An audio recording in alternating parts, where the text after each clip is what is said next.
Hi friends, എല്ലാവർക്കും M4 ലേണിംഗിലേക്ക് സ്വാഗതം.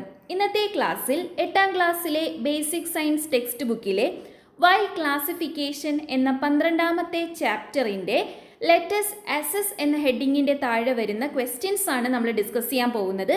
അപ്പോൾ എല്ലാവർക്കും ഇന്നത്തെ ക്ലാസ്സിലേക്ക് സ്വാഗതം.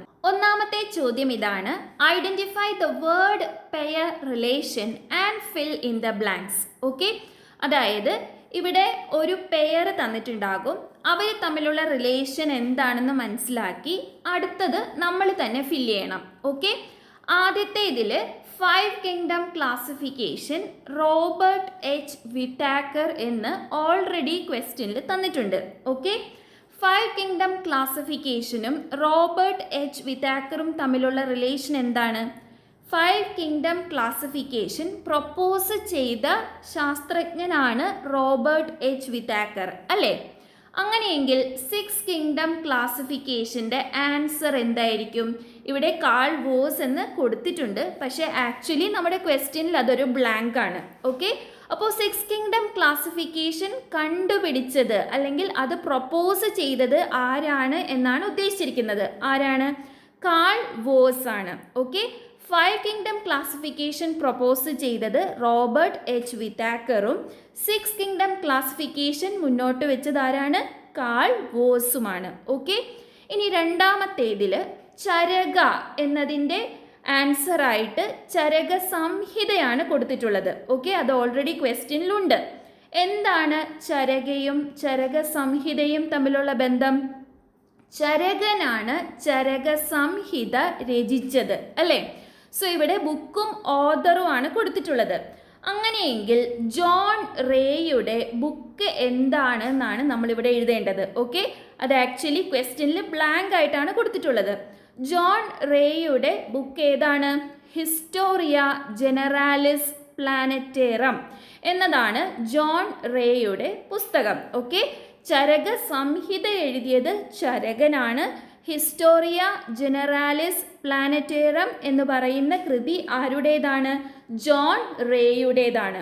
ഓക്കെ, സോ ഇവിടെ നമ്മൾ 4 കാര്യങ്ങൾ പഠിച്ചു. 5 കിങ്ഡം ക്ലാസിഫിക്കേഷൻ പ്രൊപ്പോസ് ചെയ്തത് റോബർട്ട് എച്ച് വിറ്റാക്കർ ആണ്. 6 കിങ്ഡം ക്ലാസിഫിക്കേഷൻ പ്രൊപ്പോസ് ചെയ്തത് കാൾ വോസ് ആണ്. ചരക സംഹിത എഴുതിയത് ചരകനാണ്. ഹിസ്റ്റോറിയ ജനറാലിസ് പ്ലാനറ്റേറം എന്ന കൃതി ആരുടേതാണ്? ജോൺ റേയുടേതാണ്. സോ ഫസ്റ്റ് ക്വസ്റ്റ്യൻ കംപ്ലീറ്റ് ആയി. ക്ലിയർ ആയല്ലോ? ഇനി രണ്ടാമത്തെ ക്വസ്റ്റ്യൻ നോക്കാം. Hints about some organisms are given below. Name the kingdom to which these organisms belong. അതായത് താഴെ കുറച്ച് ഓർഗാനിസത്തിനെ കുറിച്ച് കുറച്ച് ക്ലൂസ് അല്ലെങ്കിൽ ഹിൻസ് കൊടുത്തിട്ടുണ്ട്. അത് മനസ്സിലാക്കി ആ ഓർഗാനിസംസ് ഏത് കിങ്ഡത്തിൽ പെടുന്നു എന്ന് നമ്മൾ കണ്ടുപിടിക്കണം. ഓക്കെ, ആദ്യത്തേത് നോക്കാം. Multi cellular heterotrophic organisms with a nucleus and capacity for locomotion. ഈ ഓർഗാനിസത്തിൻ്റെ പ്രത്യേകത എന്തൊക്കെയാണ്? മൾട്ടി സെല്ലുലാർ ഓർഗാനിസംസ് ആണ്, അതായത് അവർക്ക് ഒന്നിൽ കൂടുതൽ സെൽസ് ഉണ്ട്. പിന്നെന്താണ്? ഹെട്രോട്രോഫിക് ആണ്, അതായത് അവർക്ക് നേരിട്ട് ഫുഡ് ഉണ്ടാക്കാനായിട്ട് പറ്റില്ല. മറ്റ് ആനിമൽസിനെ അല്ലെങ്കിൽ പ്ലാന്റ്സിനെ എന്താണ് ഫുഡിനായിട്ട് ഡിപ്പെൻഡ് ചെയ്യുന്നു. പിന്നെന്താണ്? അവർക്ക് ന്യൂക്ലിയസ് ഉണ്ട്. മാത്രമല്ല they have capacity for locomotion, അവർക്ക് മൂവ് ചെയ്യാനായിട്ട് പറ്റും.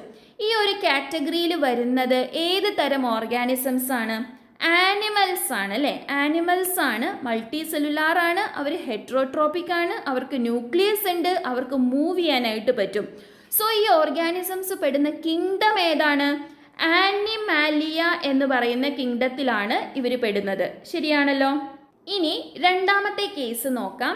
Multi cellular heterotrophic non motile organisms with a nucleus. ആദ്യത്തെ കേസിൽ they have capacity for locomotion, അല്ലേ?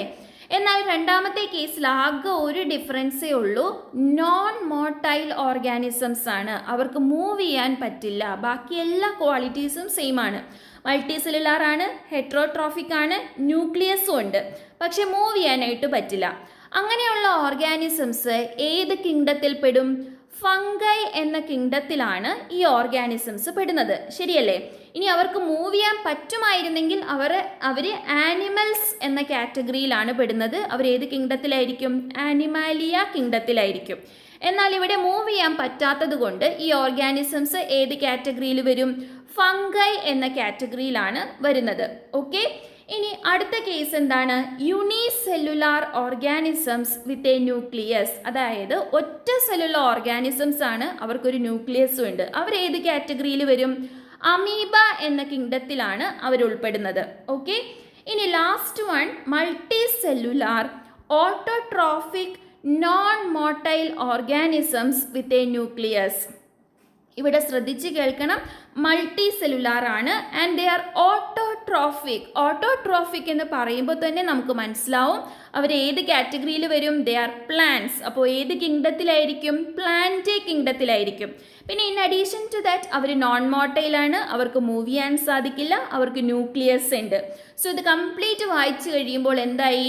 പ്ലാന്റ്സ് ആണ് ഈ ഓർഗാനിസംസ്. അവർ ഉൾപ്പെടുന്ന കിങ്ഡം ഏതാണ്? പ്ലാന്റ് ആണ്. ക്ലിയർ ആയല്ലോ? ഇനി ലാസ്റ്റ് ക്വസ്റ്റ്യൻ നോക്കാം. Write from the table the name of organisms which has more resemblances with tiger. Give explanation for your answer. അതായത് താഴെ കുറച്ച് ആനിമൽസും അവരുടെ സയൻറ്റിഫിക് നെയിംസും കൊടുത്തിട്ടുണ്ട്. ഇതിൽ നിന്നും ടൈഗറുമായിട്ട് ഏറ്റവും അധികം റിസംബ്ലൻസ് ഉള്ള ഓർഗാനിസത്തിനെ സെലക്ട് ചെയ്യാനാണ് പറഞ്ഞിരിക്കുന്നത്. ഓക്കെ, സോ ഏതൊക്കെ ആനിമൽസും അവരുടെ സയൻറ്റിഫിക് നെയിംസുമാണ് ഇവിടെ കൊടുത്തിട്ടുള്ളത്? ടൈഗർ ആണ് ആദ്യത്തേത്. ടൈഗർ പാൻതെറ ടൈഗ്രസ് എന്നാണ് സയൻറ്റിഫിക് നെയിം. ഇനി വൂൾഫ്, അതിൻ്റെ സയൻറ്റിഫിക് നെയിം എന്താണ്? കാനസ് ലൂപ്പസ് എന്നാണ് വൂൾഫിൻ്റെ സയൻറ്റിഫിക് നെയിം. ലയണിൻ്റെ സയൻറ്റിഫിക് നെയിമാണ് പാൻതെറ ലിയോ. കാറ്റിൻ്റെ സയൻറ്റിഫിക് നെയിമാണ് ഫെലിസ് ഡൊമസ്റ്റിക്കസ്. ഡോഗിൻ്റെ സയൻറ്റിഫിക് നെയിമാണ് കാനസ് ഫെമിലിയാരിസ്. ഓക്കെ, സോ ഈ സയൻറ്റിഫിക് നെയിംസ് വായിക്കുമ്പോൾ തന്നെ നമുക്ക് മനസ്സിലാകും ഏത് ഓർഗാനിസത്തിനാണ് ടൈഗറുമായിട്ട് ഏറ്റവും അധികം റിസംബ്ലൻസ് വരുന്നത്? ലയണിനാണ് അല്ലേ? ഈ രണ്ട് ആനിമൽസിൻ്റെയും സയൻറ്റിഫിക് നെയിമിൽ എന്തുണ്ട്? പാൻതെറ എന്ന് കൊടുത്തിട്ടുണ്ട്.